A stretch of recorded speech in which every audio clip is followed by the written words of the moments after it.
Terserah, kita lanjutkan lagi pembicaraan kita tentang manusia. Sedikit deepening dan broadening ya. Nah, di gambar ini ya.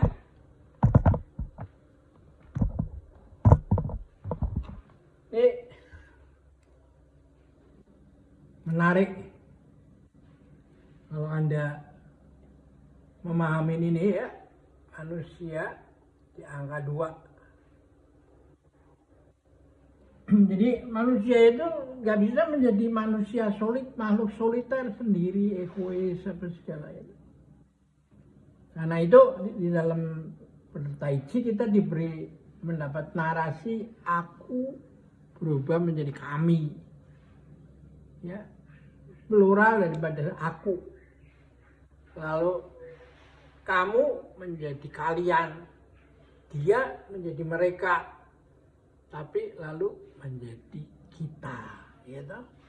Dalam diversity ada unity, dalam unity ada diversity, ya di sini ya.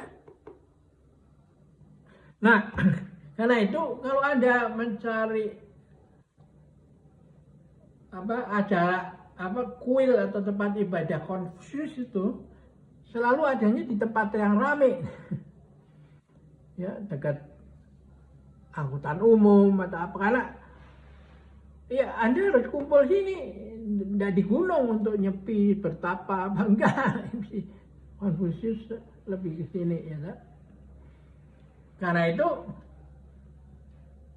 belajar jadi manusia artinya apa?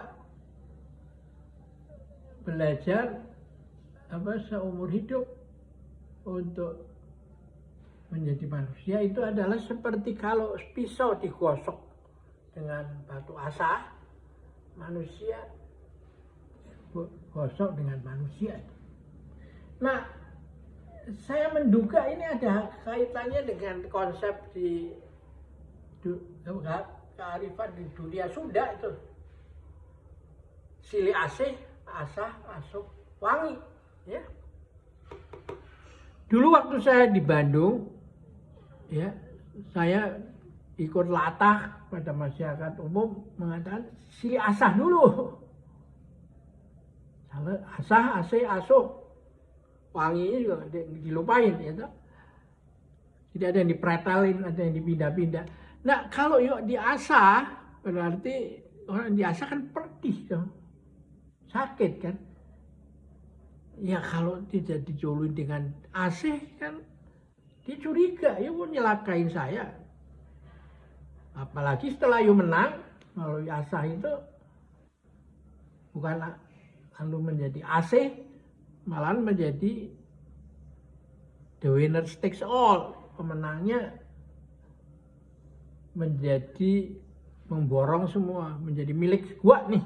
Ya, dan akhirnya janji rule of law dilecehkan menjadi law of the ruler, undang-undang yang dimiliki oleh yang penang. Nah, inilah yang menyebabkan lalu sejarah pun lalu diubah demi kepentingan yang menang atau memperbaiki citra yang lalu sebelum menang supaya citranya menjadi baik. Nah, inilah latar belakang mengapa ada rencana menulis ulang sejarah. Bukan sejarah itu kenyataan. Bagaimana bisa ditulis lagi? Sejarahnya dari by name itu ya kenyataan. Nah, ini jadi ancient wisdom ini ternyata masih aktual pada zaman sekarang. Nah, sekarang yang sini nih, manusia dan gunung. Jadi orang bijak itu adalah orang yang menjadi perantara antara manusia dan Sang Maha Kuasa. Nah, di dalam agama yang satu sering disebut itu ada utusan Allah atau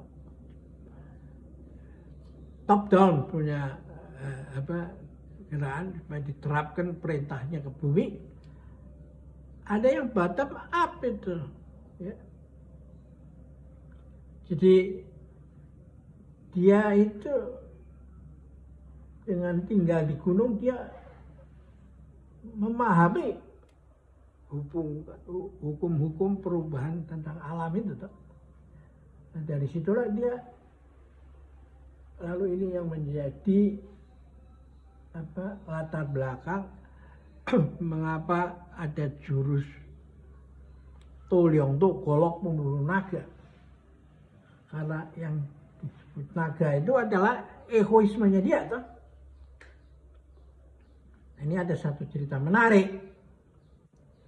Seorang raja mendengar ada seorang bijak di gunung, dia ngirim utusan untuk dipanggil oleh raja ke istana. Tapi orang itu nggak mau. Kalau mau, rajanya yang datang ke sini. Gitu.